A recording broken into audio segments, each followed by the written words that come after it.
Welcome to K-Catalog.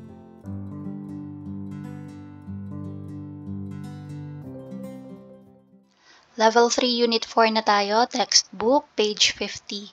Start tayo with Ohui, vocabulary. Number 1. 물건에 어떤 문제가 있어요? 물건 means yung item or product.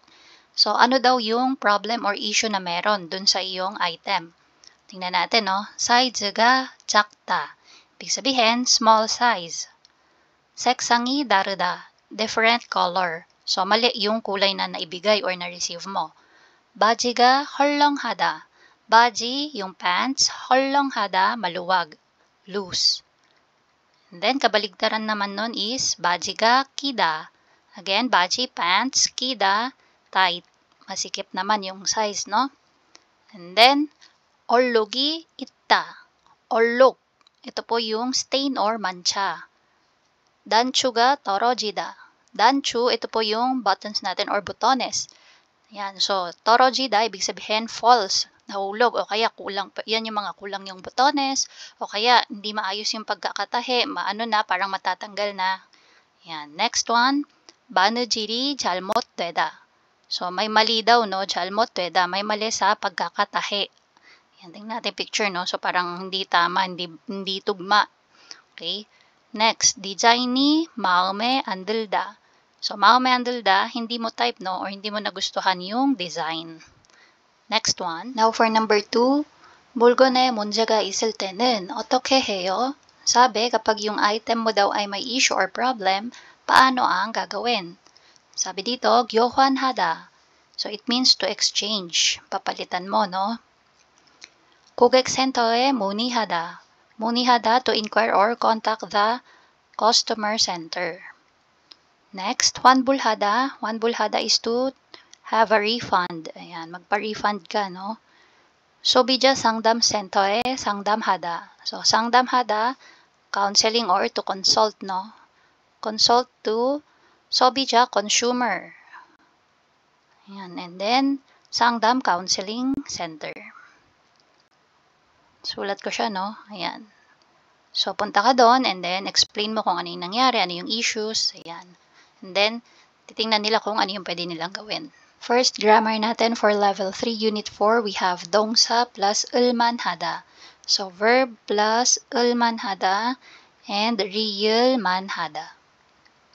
Okay, so ano po ang gamit ng grammar na yan? 어떤 행동을 하는 것이 가능함을 의미하거나 그 행동이 가치가 있음을 나타낸다. So, sabi, kapag meron daw pong action and possible na gawin yung action na yon or yung action na yon ay worth doing. Okay? Gachi. Ibig sabihin ng gachi is value. Okay? So, ibig sabihin, pag ginawa mo yung bagay na yon, hindi sayang yung effort sa paggawa. Okay? May katuturan, kumbaga. So, para mas maintindihan natin, check natin yung examples. So, dito, si Huwen, sabi niya, 이 책상은 좀 오래돼서 이제 바꿔야겠어요. Sabi niya, itong desk na to, so tinuturo niya no, yung study table. Sabi niya, medyo luma na siya. This time, I think kailangan na siyang palitan. Sagot si Bang Minsu, 이 책상요? 오래됐지만 아직 튼튼해서 쓸만해요. Sabi niya, alin itong desk na to? Luma na siya, pero still, sturdy pa naman siya, kaya pwede pang gamitin. Okay, so 오래됐지만, medyo luma na, pero again yung adjective, no, still. And then from the word 튼튼하다, meaning sturdy or matibay pa naman daw. Kaya, yung ginamit na word or verb is 쓰다, to use. Okay, so drop sida, walang batchim, kaya real manheyo yung dinagdag. Okay, real manheyo. So, ibig sabihin, pwede pang gamitin. Okay, so worth na gamitin pa siya kasi nga matibay pa naman daw kahit luma na. Okay, so dito tayo sa other example. Sabi ni Ga, 사회통합 program 3단계 공부가 어때요? So tinatanong niya, no, how's level 3 ng KIIP? Sagot si Na, 2단계보다 어렵지만 공부할 만해요. Sabi niya, compared to level 2, mahirap pero kaya namang aralin. So, worth studying naman daw. So again, no, mas mahirap daw compared sa level 2 pero worth studying. Next, 물 냉면을 맵지 않아서 먹을만 해요. Sabi niya, yung mulnaengmyeon daw ay hindi maanghang, kaya it's worth eating. Okay? So, pwede or kayang kainin. Kasi nga, hindi naman daw maanghang. Okay, next. 요즘 볼만한 영화가 있으면 소개해주세요. Sabi niya, nowadays, if may alam ka na worth watching na movie, yan, pakisuggest sa akin. Okay? So, again, no, kapag worth doing yung isang bagay. Check natin yung rules. So, again, kay verb po siya idinudugtong. Kapag may batchim, ulman hada. Pag walang batchim, real man hada. Okay, so yan po yung mga example natin. Mokta, ilkta, parehong may batchim, kaya ulman hada yung dinagdag. Boda gada, walang batchim, real man hada. So, apply natin si dongsa plus ulman hada or real man hada. Dito, tingnan natin example natin. Bajiga jabta. So, ginawa siyang question. Ang format is, bajiga jabjiyo. So, confirming yung type ng question niya, no? Dinagdag yung jiyo na grammar. Okay, so, dito naman yung sagot niya, ipta yung binigay na dongsa or action word. Sabi niya, bajiga jabjiman, ibulman heyo. So, ibig sabihin, maiksi yung pants, pero kaya naman daw or carry naman niya na isuot, hindi pangit tingnan, kumbaga. Try natin number 1. Yung picture natin, we have smartphone, smartwatch, and earphones. So, ito ay mga gadget. Paano yung question natin dyan? So, gadget. And then, kagyugi. Tapos, yung bisada, gagayahin natin yung format dito sa example natin. So, yung jalpta, naging jalpjiyo. So, tayo din, bisada, magiging bisajiyo. Okay, so yung sagot naman, paano naman yung sagot dyan? Check natin yung ginawa dito. Bajiga jalpjiman. So, nag-start siya dun sa ano, no?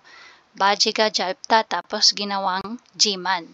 So, tayo din, same lang, gadget, kagyugi, tapos bisajiman. Bisajiman. And then, dito na natin na-apply kay Sada yung ulman hada or real man hada na grammar. So, si Sada, drop mo si da, walang batchim, kaya magiging sal man heyo. So, number 2, tingnan natin, no, meron tayong building and another building na mukhang company, tapos may 40 minutes sa Shippun. Sabi, Huesaga Molda. Okay, so malayo daw yung company. Yung question natin dyan is, Huesaga, tas yung Molda magiging Molgyo. Okay? Huesaga Molgyo. Tapos yung sagot natin, Huesaga, tas yung Molda dito magiging Moljiman. Tapos yung Chul Twegun Hada magiging Chul Twegun Hal. Kasi walang batchim, no? So, real ulit yung idadagdag. Halman heyo. And then, number 3. So, meron tayong libro. Check. So, yung question natin, 책이. Yan. 조금. Tapos, yung 어렵다 magiging 어렵죠. Okay, so, yung GU ulit. And then, yung sagot natin, 책이 조금 어렵지만. And then, 읽다. Magiging, may batchim, kaya, 을만 해요 yung dadagdag natin. 읽을만 해요. So, again, ibig sabihin, worth doing yung mga actions. Okay, katulad dito, yung sa number 1, Sada, to buy po yan, no?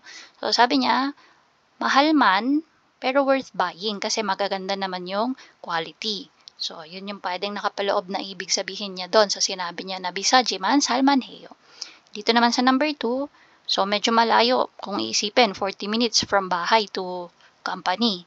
So, sabi niya, moljiman twegun halman heyo. So, malayo, pero kaya naman na biyahe.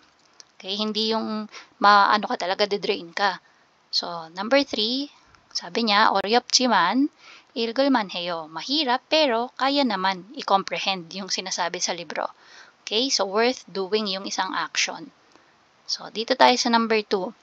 쓸만하지만 새로 사고 싶은 물건이 있으면 이야기해보세요. sabi, 쓸만하지만. So, dito, from the word 쓰다 ulit yan, no? To use. Ibig sabihin, pwede pang gamitin. Pero, 새로 사고 싶은 물건. Pwede mo pang gamitin yung bagay ngayon, pero may gusto ka pang bilhin na bago. Okay? For example, cellphone mo. Ayan. So, pwede mo pa naman siyang magamit, kaya lang gusto mo nang bumili ng bagong model.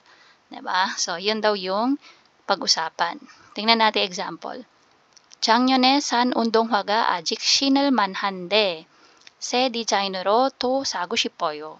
Yan. So, sabi niya, no, last year daw yung binili niya na sneakers. Yan. So, pwede pa naman daw isuot at gamitin, kaya lang gusto niyang bumili ng bagong design. Okay, sago 싶어요. So, tayo, gawa din tayo ng sagot natin. So, gagayahin lang natin yung format ng sagot niya, no? Babaguhin lang natin sa ibang part, katulad dito sa 운동화. So, instead na sneakers, isip tayo ng ibang bagay.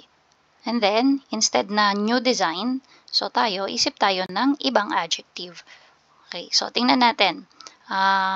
Kunyari sa ano na lang, smartphone. Ayan. So, sabihin natin, 작년에 산, so 산 same lang, no, yung binili. Instead na 운동화, smartphone na yung susulat natin.